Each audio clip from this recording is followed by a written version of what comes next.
At the edge of an international border, at the edge of the Pacific, at the edge of innovation, community, education, and discovery, you're listening to At the Edge of It All, a University of San Diego podcast where USD experts speak on topics and stories that impact you and the broader community. Well, hello and welcome back to our podcast. I'm Lisette Martinez. And I'm Elena Gomez. And with us, we have Bradley Bond. He is the chair and associate professor of communication studies at the University of San Diego. Bradley, a large part of your work is parasocial relationships. Tell us a little bit about how you got into studying that. Sure. So in graduate school, I was really interested in how teens become socialized through their media exposure. And one of the areas that I studied a lot was teen sexuality and their sexual norms and their sexual behaviors and how they come to understand those. And what we found was that the media has a really strong influence on adolescents' understanding of sex. When I learned of the concept of parasocial relationships, I was particularly intrigued because we know that adolescents primarily learn about sex from their peers, secondary from their community, and then third from the media. And so this concept of parasocial relationships is about feeling like media characters are your friends. So I thought if teens learn about sex and sexual norms from their friends, how likely are they to learn about those norms from media characters that they think are their friends? And that's what kind of brought me to the concept in the beginning. So tell us a little bit about what exactly is a parasocial relationship. Is it just that you have people that you look up to, that you're just a fan of a celebrity? What exactly entails that? Yeah, I like the examples you just gave because what we typically think of is your relationship to media characters and celebrities on a spectrum, and fandom might be on one end of that spectrum, and celebrity worship, where you see a celebrity or a fictional character almost as a deity, is on the other end. I would argue that our parasocial relationships are somewhere in the middle. We tend to think of our parasocial relationships as the social emotional bonds that we develop with fictional characters or celebrities, much like real life friends.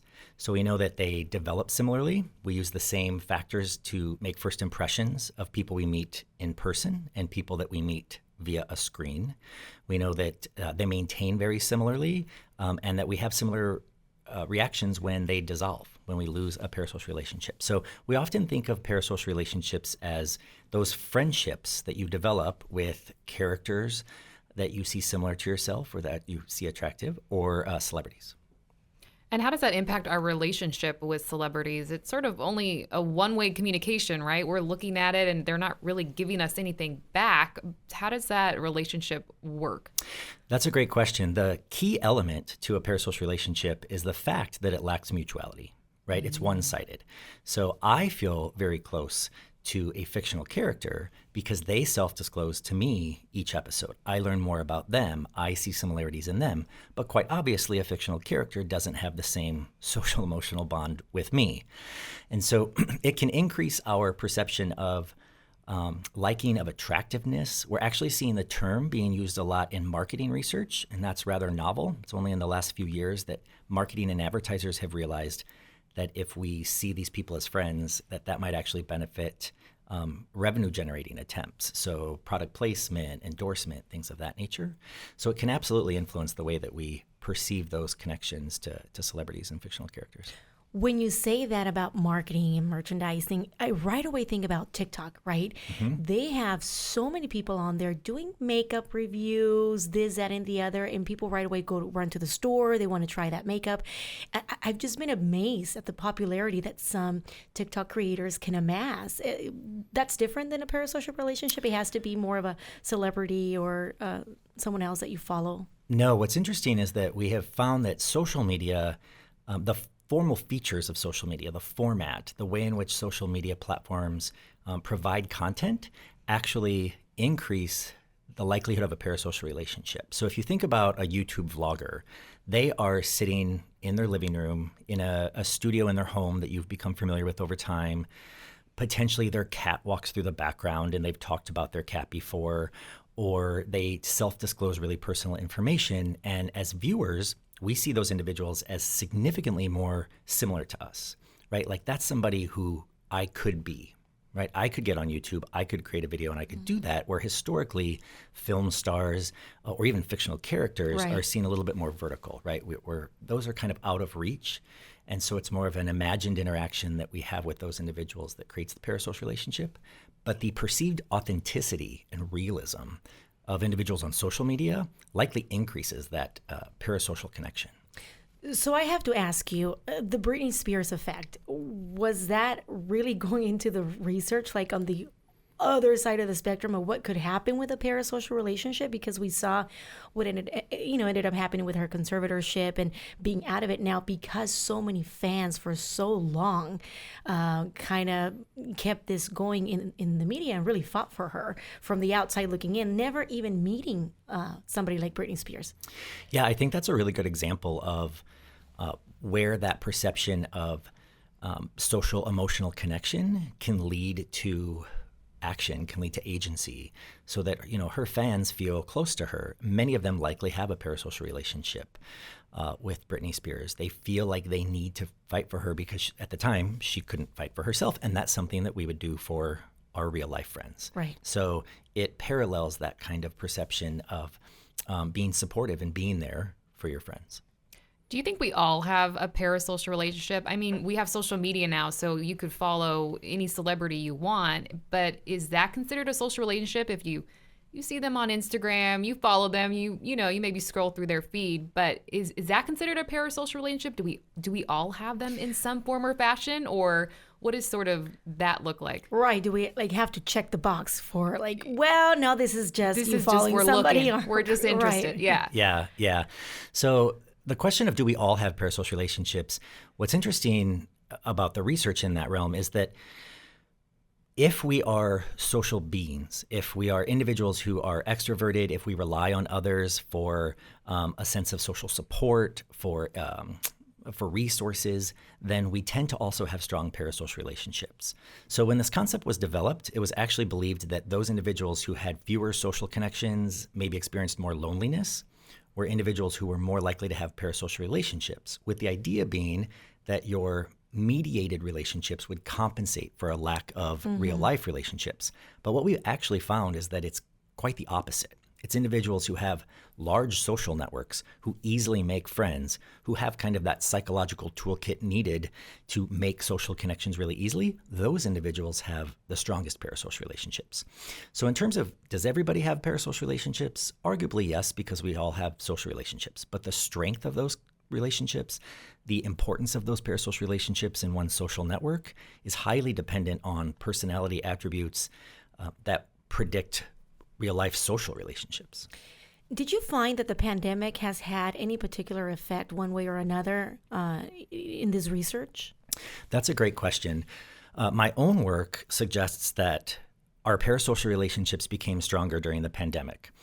We conducted a study from April to June of 2020 looking at people's social connections and parasocial connections, and found that individuals who spent more time with their social connections on screens, right? So we were isolated, we were maybe quarantining, but we still had FaceTime, apps that allow us to engage with our friends through video conferencing. Many of them saw like 300% increases in downloads. And so people were spending time with their friends, but on screens. Those individuals who spent a lot of time with their social relationships via screens saw an increase in their parasocial relationships as well. And what I argued is happening there is that during the pandemic, what separates our social relationships from our real life relationships is mutuality and also the ability to engage face-to-face versus on screen. So if we're engaging with our social others, right, our friends that we would normally see for trivia night at the pub or for a hike, when we're only engaging with them on a screen, cognitively, the way we process information, it shifted because now we're engaging with our social others in the same way that we're engaging with celebrities and fictional characters, just simply through screens. And so that was a really interesting finding that I'd like to dive more into in future work. But there's also other research that's now coming out and being published that suggests that individuals who have some type of marginalized identity also benefited a lot from their parasocial connections during the pandemic. So if you rely on your social relationships because you are an LGBTQ adolescent and you're living at home And those social connections are really important to that aspect of your identity. When you lose those, your parasocial connections to LGBTQ others become even more important. And that was the case with several studies that are looking at various marginalized identities related to race or ethnicity, and even religious minorities. So kind of in line with that, what can we learn then? We all need relationships. So what can we learn from having the parasocial relationships and the real life relationships? Is there something we can learn from each of them that benefits the other, or does one, can you talk about sort of the benefits of both aspects of it? Yeah, so we certainly have gratifications from our real life social relationships that we can't get from our parasocial relationships, right? That mutuality, that sense of someone's listening, that getting advice, even things like physical touch, smell, these are really important to developing presence. We call it social presence in our social relationships. And we don't get that from our parasocial others. But we can be greatly influenced by our parasocial others in both good and bad ways, arguably. So there's a growing body of research that suggests when we have a really strong social emotional connection to a celebrity and they self-disclose some aspect of stigma. A lot of this work is in mental health. So when they self-disclose their own mental health challenges, for example, that can reduce stigma of mental health, that can increase, Google searches for people's own concerns about their mental health. At the same time, we know that our entertainment media in the United States tends to be quite violent and tends to be quite sexual without any depiction of risks. And so when we have these really strong connections and we feel like these people are our friends and they use violence to resolve conflict, or they engage in sexual risk-taking without any type of consequence, then we're also learning those behaviors. Do people often know that they have a parasocial relationship? Like, I mean, Elena, myself, I think I told you, Bradley, when I was little, I used to love the little fox in, what's that cartoon? I think it was called The Little Fox, wasn't it? No. What is that? Robin Hood. Oh, yes. I used to think he was my best friend. I watched that movie over and over, and I just had this connection with the little fox. But do people often feel or know that they're engaging in that type of relationship? Should they know? Does it matter? I mean, what do you say about that? Yeah, I wouldn't say that we are conscious of it. In fact, some research suggests that our brains process faces the same way, regardless of whether we see them in person or on screen. So when we see an individual and we are able to assign personhood to that individual, then we process them as people, regardless of if we're meeting them in real life or on screen. And in fact, your example is interesting because as children, oftentimes we can suspend that aspect of reality when it comes to anthropomorphized beings, right? So when there's an animal or a supernatural creature who can talk and walk, children are more likely to develop that kind of social emotional connection to those types of characters because that perceived similarity, that authenticity is less defined for them. And so they can kind of engage in that type of behavior. But I would argue that we don't think about our parasocial relationships or the fact that we're developing them any more than we do our social relationships. So if you meet somebody new at some social event over the weekend and you're like finding similarities, there's liking involved, you're seeing ways in which you connect, you're probably not thinking, I'm developing a social connection to this individual. Right. And I would argue that you're not thinking that when you're developing a parasocial connection either. In a recent interview I conducted for a project I'm working on in this realm, I had a participant say something to me that has just become my example because I think it's so interesting. And she mentioned that her favorite fictional character on one of her favorite television shows became engaged. And she thought the entire time that she made dinner that night after watching the episode of what she would buy that fictional character as a wedding gift if she was invited to the wedding. Oh, my wow. gosh. Yeah, and that to me is just such a nice, clean example of this idea that we engage in these imagined interactions, we see these people as friends, but at no point was she thinking about the fact that that is unique or that she has this weird connection to this character, because it's not weird, it's perfectly normal. Right. We have a normal human response to want to connect to others, regardless of if they're face-to-face or on screen. Professor, did you ever have any parasocial relationships now that you're doing wanted to know research too. on this? Like, tell us your story. Absolutely. That is absolutely the case. And, a lot of research suggests that our parasocial relationships are based in similarity, right? Birds of a feather. We look for people that are like us. But I've actually talked with some folks in this interview study who speak to finding connections among people who they don't have in their social network, but they would love to. And I actually think my most recent parasocial relationship kind of speaks to that. The television show Insecure on HBO starring Issa Rae, Right. I absolutely fell in love with, but it is the story of 4 young Black women living in Los Angeles. I am not young, Black, or a woman, but I found myself very connected to that group of friends and finding myself thinking about like, oh, if I could have just gone to Coachella with them in that episode, it would have been so much fun. Fantastic. Yeah. And so I think that, in social science, we always say we engage in me-search instead of research, Right. that we work on things that we Right. personally find fascinating. And I certainly spend my fair share of time with television.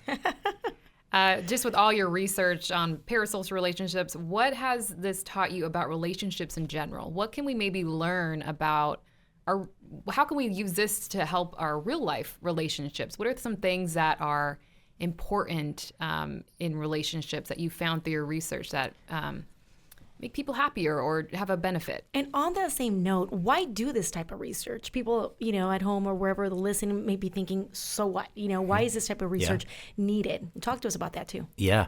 So I think that the importance of this work stems from the fact that these relationships are important social components, that we see them as part of our social network. We perceive them as individuals who are important to us. As such, we can learn from them. And I think that's really where the crux of this lies in terms of thinking about research. If we can understand how these parasocial relationships develop, how they're maintained, then we can better understand how to utilize them for social good. And so I think that that's really ultimately the key to studying parasocial relationships. In terms of what we can learn from them or how they balance our social relationships, this is just one example, but I recently spoke to a group of parents, and one of the parents brought up the fact that a very popular YouTuber among tween boys recently passed away, and that her child was experiencing what she thought was grief because of the loss of this YouTuber who he had never met in his real life, but felt very, very close to and felt like he had lost a friend.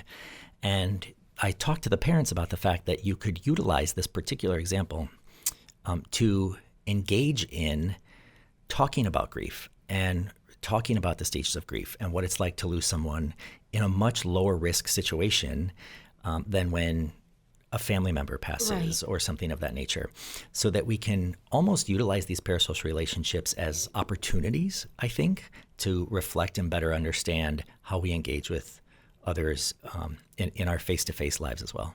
Yeah, this was so insightful. Thank you so much for sharing your research with us and all of that. It's so useful information.